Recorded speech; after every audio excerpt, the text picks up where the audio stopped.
네, 지혜투자 클럽입니다. HLB 리라 푸그라티닙의 미국 허가 이제 포트파 일정이 한 달여 남짓 앞두고 있는 상황인데요.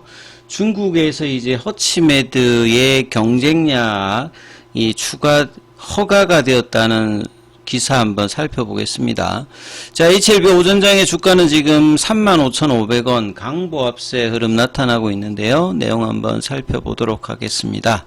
먼저 시장 전체적인 흐름들 먼저 좀 살펴봐 드리면 새벽에 마감된 뉴욕 증시 같은 경우에는 흐름이 괜찮았습니다. 다우지수 같은 경우에도 0.20% 강세, 나스닥 지수도 1.57, 필라델피아 반도체 지수 같은 경우는 2.33으로 올라갔는데 이 넥스트 마켓에서 삼성전자 하이닉스가 그렇게 큰 흐름이 없었어요. 예, 좀 약세 흐름이고 지금 장중에도 좀 등락을 하면서 좀 약세인데 이제 엔비디아 실적 발표는 나왔습니다만 이 잭슨홀 미팅 관련되는 불확실성, 그러니까 금리 관련해서 케빈 호시가 무엇을 이야기할지에 대해서 우리 국내 시장은 오늘 외국인 기관들이 매도를 코스피 코스닥에 하면서 개인들만 지금 매수하는 흐름이 연기금과 더불어서 나타나고 있으면서 좀 약세 흐름이 나타나고 있죠. 원달러율 자체는 4원 정도 빠져서 1377원 정도 하고 있고, 코스피 쪽에서는 하락 종목 수가 뭐 한 70개 정도 좀 더 많은 상황이고, 예, 코스닥에서도 한 200개 이상 하락 종목 수가 많은 상황입니다. 지수 차트를 살펴보시게 되면 5일선 부근에 묶여 있는데 볼린저 밴드 상단을 8월 중순부터 뚫불듯 하는데 아직 못 뚫고 있죠. 그래서 7000선 윗단에 매물벽 관련되는 부분들을 계속 인지하는 이제 8월달 반등 흐름이라고 일단 봐야 될 것 같고요. 자, 코스닥 쪽에서도 5일 이평선이 있는 상태에서 큰 거래 없이 지금 약세 흐름들이 진행되고 있는 상황입니다. 자, HLB 같은 경우에는 이제 박스권으로 내려왔다라고 말씀을 드렸습니다. 이번 주 이제 화요일이었죠. 예, 화요일에 4만원을 회복하지 못하면 33,000원, 36,000원 박스권 상단 지지를 최소한 하면서 라운드 피겨 가격인 4만원대 다시 회복 시도를 봐야 되는데 지금 36,000원도 내려가서 마무리됐기 때문에 결국 박스권에 일단 들어갔다. 그럼 33,000원, 36,000원대 흐름이 진행될 것으로 보여지고요. 이걸 벗어나기 위해서는 거래량이 동반되면서 기준봉 5% 이상 상승하는 양봉이 나와야 좀 벗어날 건데, 리라 푸그라티닙이 지금 D-한 달이 이제 남지 않은 상황에서 주가는 빠지면 안 되는 상황이죠. 저는 한 5대5 정도의 승인 확률 기대감을 보인다고 했는데요. 그 승인 확률이 높아지는 주가 수준은 한 45,000원대라고 보여집니다. 그러니까 이 가격대 위로 올라가야 승인 기대감이 이제 주가에 보여지면서 좀 높아지는 확률인데, 지금 정도면 그냥 5대5다 이렇게 보이는 박스권인데, 그래서 이 박스권 탈출과 거래량 흐름들이 일단 계속 중요한데요. 어제 이어서 오늘도 3일 연속으로 일단 프로그램 쪽에서는 매도가 나오고 있고, 창구 쪽을 좀 살펴보게 되면 오늘 CLSA 쪽에서 매도가 좀 집중되고 있고요. 국내 쪽에서는 삼성, 공매도 쪽인 신한, 항구 매도 쪽이죠. 외국계 중심으로 일단 매수를 하고 있고, 미래세, 단타 창구 쪽에서 매수를 들어오는 어떤 흐름입니다. 분봉상 흐름을 보시게 되면 장중에는 34,500원까지. 그러니까 박스권 상단이 36,000원이 오히려 지금 이제 저항대가 되어버렸죠. 그러니까 박스를 탈출하기 위해서 딱 박스 바닥인 33,000원대까지 사실 내려가면 안 되는데, 지금 34,500원 박스권에 지금 갇혀있는 주가 흐름이다. 이렇게 일단 보셔야 되겠죠. 그러면 계열 종목에서 하나 좀 튀어가는 모습이 보여야 좀 투심이 회복이 되는 상태인데요. 지금 제약 같은 경우에도 약보합세 볼린저 하단에 있고, 생명과학 같은 경우도 21선을 이탈하는 모습을 좀 보여주고 있죠. 여전히 거래량은 없습니다. 테라피틱스 같은 경우에도 이 11월 달에 알젠 요구 관련해서 탑라인 발표를 앞두고 있는 그럼 지금 8월 말이니까 9월, 10월, 11월 한 2, 3개월 남은 어떤 재료를 반영하기 위해서 여기서 밀리면 안 되겠죠. 그 다음에 글로벌 같은 경우에는 강보합세 21위평에서 이노베이션이 그나마 지금 종목 중에서는 가장 강한 흐름을 유지해주고 있는 섹터죠.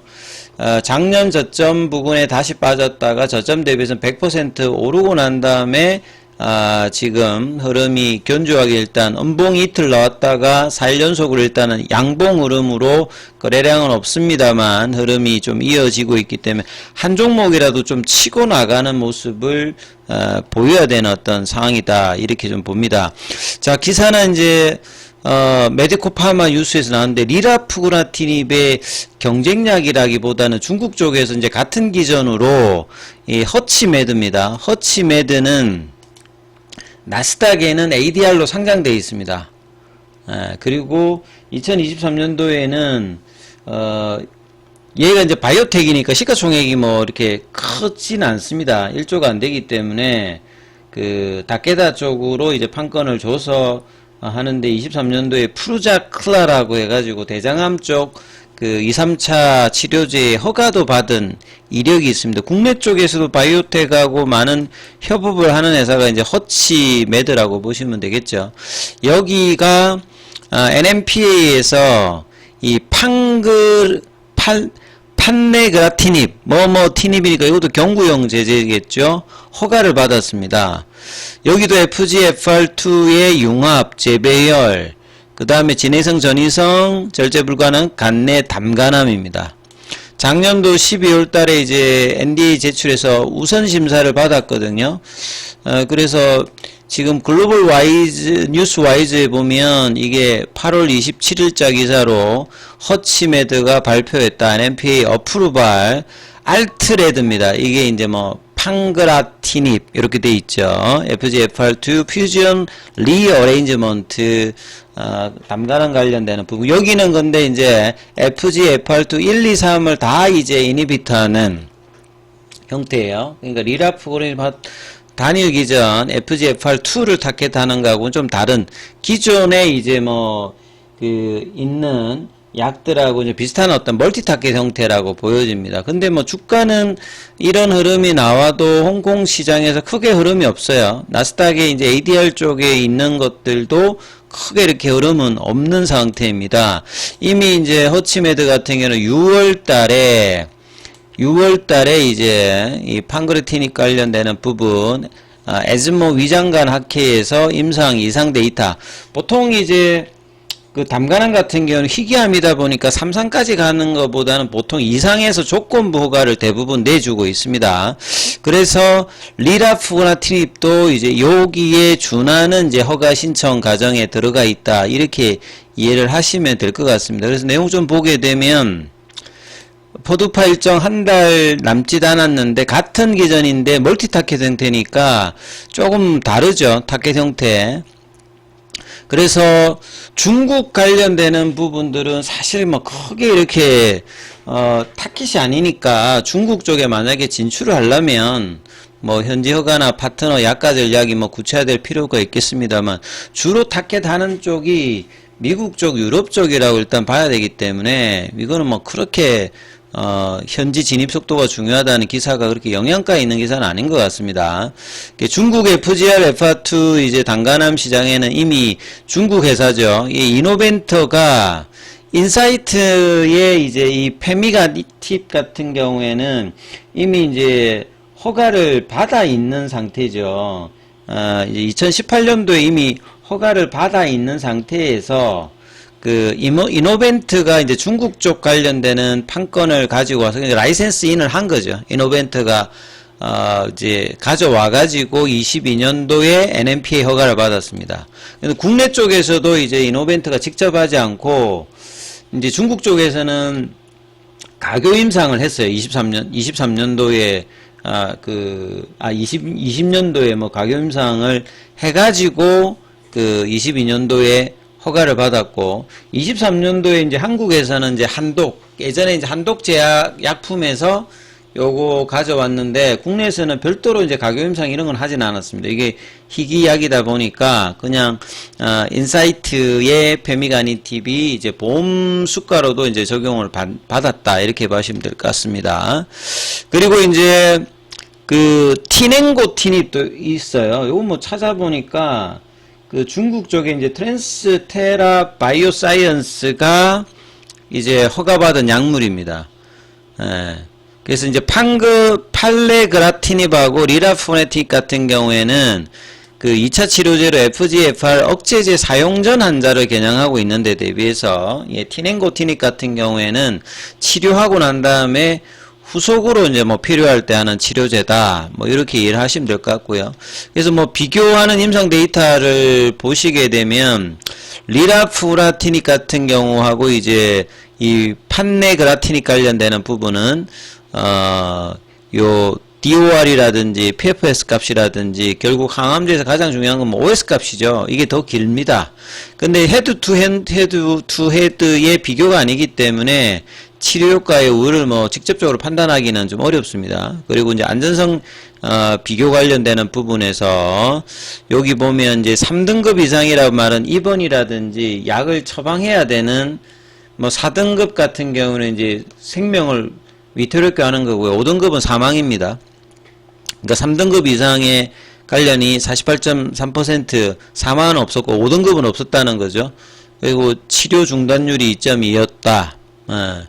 그래서 이런 그 일반적으로 나오는 뭐 형태였고요. 뭐 결정적으로 이제 리라 같은 경우에는 27일이 아니다 이제 25일이죠. 여기도 25일로 수정을 해야 되는 거고요. 중국 쪽 관련되는 부분보다는 이제 미국이나 유럽이 일단 주로 타켓을 좀 봐야 되겠죠. 그러니까 희귀암이다 보니까 미국 쪽 관련되는 부분이 더 좀 중요한데요.